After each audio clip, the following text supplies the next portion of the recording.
Doctors are on strike in Great Britain because the government is increasingly relying on a private healthcare system.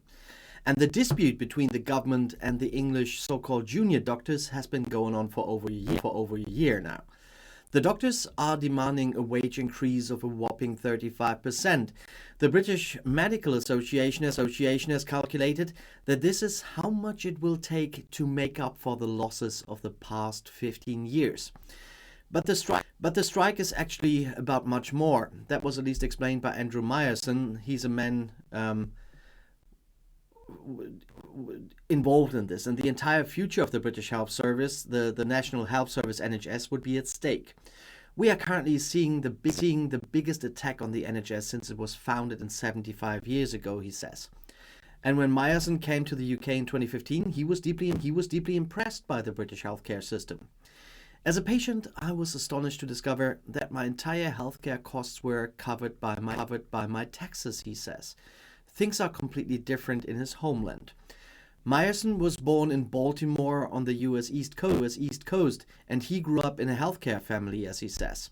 My father is a doctor, my mother is a speech therapist, my brother is a paramedic, and my sister is a rabbi and pastor in a palliative care unit in New York, he says. Accordingly, he knows how the US health system works, or not. I grew up with stories of people who were driven into bankruptcy because of medical bills, he says. And the system is solely designed to bring profit to the health insurance companies. Myerson moved to Britain to train as a doctor. He immediately liked the concept of the NHS. No health insurance, no difficult conversations about money, no unequal treatment because of poverty or wealth. Those who need treatment will be treated and free of charge.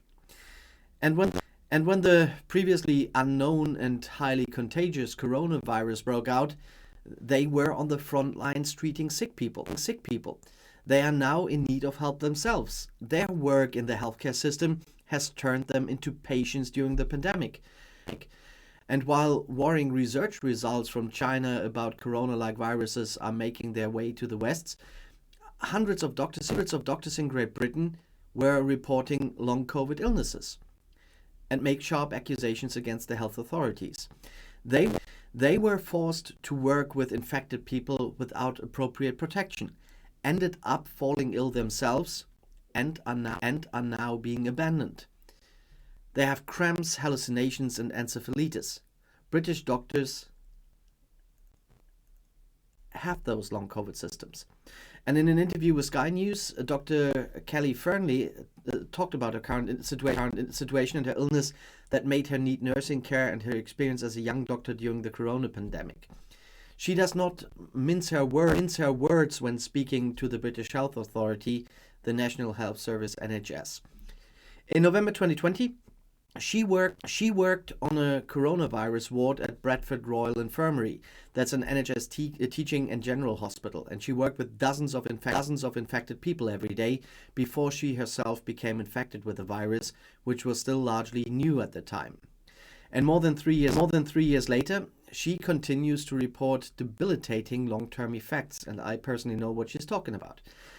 After episodes of violent shaking, skin rashes, hallucinations, and a resting heart rate that was more than twice what it should be average for a woman of her age in the mid-30s, even after 18 months of infection, she was diagnosed with limbic encephalitis, and this is an inflammation of the central nervous system in the brain. According to the study, a total of 62 symptoms are among the officially recognized ones of long COVID now.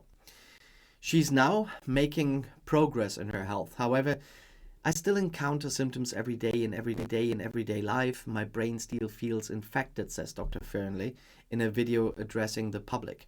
It feels like I have suffered a traumatic brain injury, she says. And studies have recently shown that the coronavirus can cause brain damage. She was bedridden for a long time and had thoughts of suicide even. At 37, I live with my 70-year-old father and rely on his care, she told Sky News. And without her father's support, she would have become homeless, as she explains.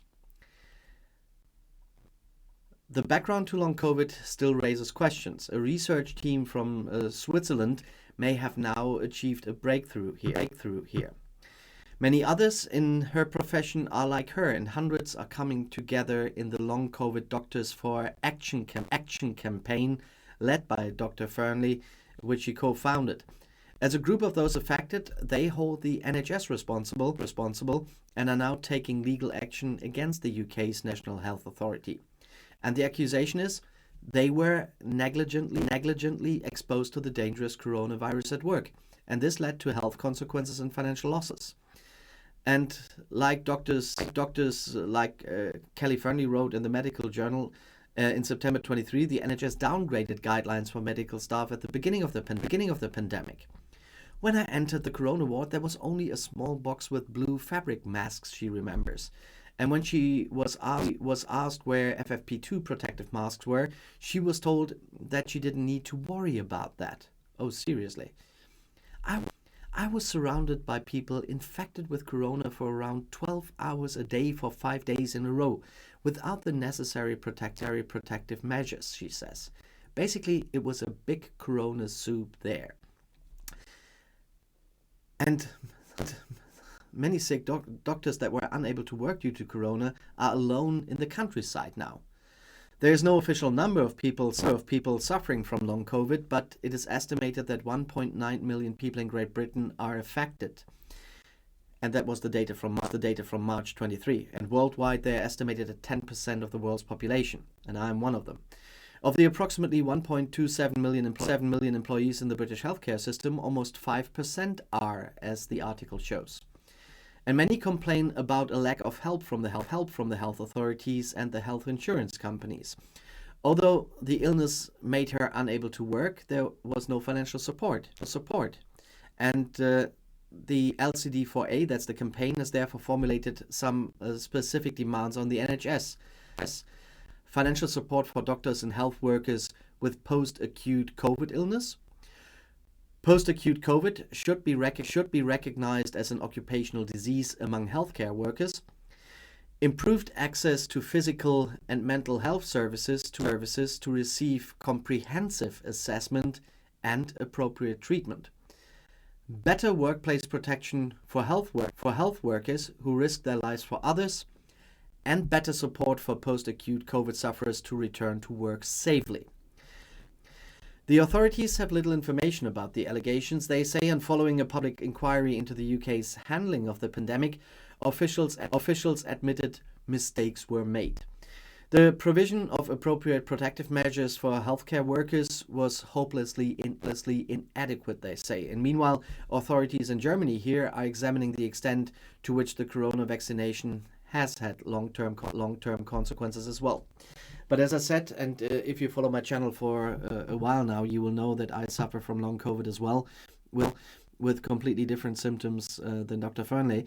But as I said, there are already 69 different things that are recognized to be part of long COVID, and the exhaustion and muscle weakness I have are also part of this, and this is no fun.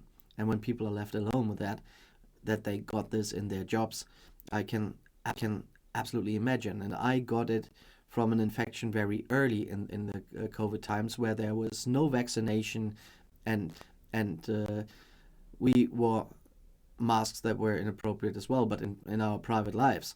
And later we knew that we had to wear FFP2 masks. But that is something very different to people that were trying to help others in their time and are suffering from what they did in their job. If you want to know something else, the next video is right here in the end screen. I'll see you there. I'll be back.